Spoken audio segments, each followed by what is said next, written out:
मरचू जंगल से लकड़ियां काटकर बाजार में बेचने गया, लेकिन उसे लकड़ियों के अच्छे दाम नहीं मिले।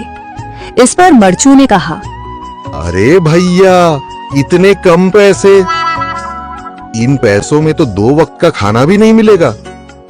आप मुझे बहुत ही कम पैसे देते हैं। मैं इतनी मेहनत से लकड़ियां काट कर आता हूँ, लेकिन उनके पैसे मुझे बहुत कम मिलते हैं। भैया, तुम्हारी लकड़ियां होती ही इतनी कमजोर हैं कि मैं इससे ज्यादा पैसे नहीं दे सकता। तुम्हारी लकड़ियों के बस इतने ही पैसे बनते हैं। अरे भैया, कुछ ज्यादा कर दो ना। वो क्या है ना कि इन पैसों का तो कुछ भी नहीं आता। मैं अपनी जिंदगी कैसे गुजारूंगा? भैया, तुम जाकर अच्छी लकड़ियां लाओ, तभी इन लकड़ियों का अच्छा दाम मिल पाएगा, वरना इन लकड़ियों का तो यही दाम है। ये सुनकर मरचू बहुत ज्यादा परेशान हो गया और पैसे लेकर किराने की दुकान से सामान खरीदकर घर आ गया। घर पहुंचते ही मरचू की पत्नी सीता ने कहा, अरे जी, सामान ले आए आप? हाँ जी, सामान ले आया हूँ। सीता के चेहरे पर खुशी छा जाती है, लेकिन जब उसने सामान देखा, जी, इसमें तो बहुत थोड़ा सामान है। हाँ सीता, मुझे पता है कि यह सामान बहुत थोड़ा है, लेकिन मैं क्या करूं? मेरे पास जितने पैसे थे, मैं उतने का ही सामान लेकर आ गया हूँ। इस तरह हमारा गुजारा कैसे हो पाएगा जी? आपको तो पता ही है कि हम कितनी मुश्किलों से गुजारा करते हैं। हाँ हाँ, मुझे पता है, लेकिन मैं कर भी क्या सकता हूँ? मेरे पास इतने पैसे ही नहीं कि हम एक अच्छी जिंदगी गुजार सकें। इतनी मेहनत कर रहा हूँ, लेकिन फिर भी मेहनत का फल नहीं मिल रहा। इतनी मेहनत से अच्छी लकड़ी काट कर आता हूँ, लेकिन मुनासिब दाम नहीं मिलता। मैं तो बहुत परेशान हूँ। क्या करूँ? कहाँ जाऊँ? अरे जी, आप परेशान न हो, आप कोई और काम देख लें। मैंने कई बार काम तलाशने की कोशिश की, पर किसी ने भी मुझे काम नहीं दिया। ये सुनकर सीता भी काफी ज्यादा परेशान हो गई। मरचू से सीता की परेशानी नहीं देखी गई। उसने अपनी पत्नी सीता से कहा, मैं फिर से जंगल की ओर जा रहा हूँ। अरे जी, अभी मत जाइए ना, वैसे भी शाम हो रही है।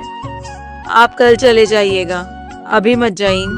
ठीक है, अगर तुम रोक रही हो तो मैं नहीं जाता। मैं कल चला जाऊंगा। इसके बाद मरचू गांव में घूमने के लिए चला गया। तभी उसे एक आदमी मिला और उसने कहा, कहाँ जा रहे हो भैया? और सुनाओ, क्या हाल चाल है? जिंदगी कैसे गुजर रही है? अरे भैया, तुम्हें तो पता है कि लकड़ियां काटकर कैसे गुजारा होता है। हाँ भैया, तुम सही कह रहे हो। और आसपास के जंगलों में अच्छी लकड़ियां भी नहीं है। इसके लिए तो जंगल के अंदर जाना पड़ेगा। पर जंगल के अंदर तो काफी सारे जंगली जानवर होंगे। मुझे बहुत डर लगता है भैया, मैं जंगल में कैसे जाऊंगा? हाँ भैया, जंगली जानवर तो होंगे, लेकिन अच्छी लकड़ियां तो वहीं से ही मिलेंगी। ये सुनकर मरचू बहुत ज्यादा परेशान हो गया, लेकिन वह आदमी बिल्कुल ठीक कह रहा था। जंगल के किनारे की सारी लकड़ियां कट चुकी थीं। अब सिर्फ जंगल के अंदर ही अच्छी लकड़ियां बची थीं। अगली सुबह मरचू लकड़ियां काटने जंगल की ओर चल पड़ा। जंगल में आने के बाद मरचू ने कहा, अरे, यहाँ पर तो लकड़ियां ही नहीं हैं। वो आदमी सही कह रहा था, लकड़ियों के लिए तो जंगल के अंदर ही जाना पड़ेगा। और जंगल के अंदर जाना क्या सही रहेगा? मुझे तो बहुत डर लग रहा है, क्योंकि वहां पर तो काफी सारे जंगली जानवर होंगे जो खतरनाक होंगे। अगर आज मैं जंगल के अंदर नहीं गया तो मैं आज घर पैसे लेकर नहीं जा सकूंगा, और फिर जब पैसे नहीं होंगे तो गुजारा कैसे होगा? मरचू जंगल के बाहर खड़ा सोचता ही रहा और फिर उसने सोचा, अरे, यहाँ पर भी कोई मजबूत पेड़ दिखाई नहीं दे रहा जिससे मैं लकड़ियां काटकर घर ले जा सकूं। लगता है और अंदर जाना पड़ेगा। यही सोचकर मरचू जंगल के अंदर चला गया।